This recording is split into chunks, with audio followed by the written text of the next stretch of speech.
అవునా? మా అమ్మ అయితే మేడంతా ఖాళీ లేకుండా బట్టలు ఆరేసింది. ఒక నిమిషం, నేను మళ్ళీ కాల్ చేస్తా.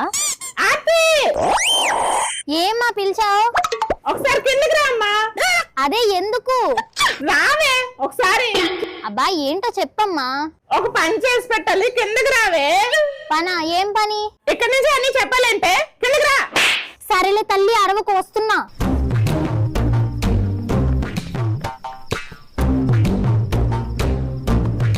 మెట్లు దిగేటప్పటికి ఎనర్జీ అంతా అయిపోతుంది.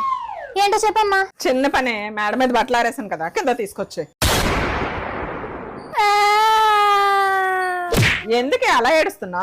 చెప్పు చెప్పు అని పైన ఉన్నప్పుడే అడిగాను, కిందకి తీసుకొచ్చావు. ఇప్పుడు మళ్ళీ ఎక్కి తేవాలంటే ఓపిక చాలట్లేదమ్మా. ఈ మాత్రం దానికే ఓపిక లేదా? ఇలాగైతే రేపు పొద్దున్న మొగడింటికి వెళ్ళాక చాలు, ఇక్కడ చాలు.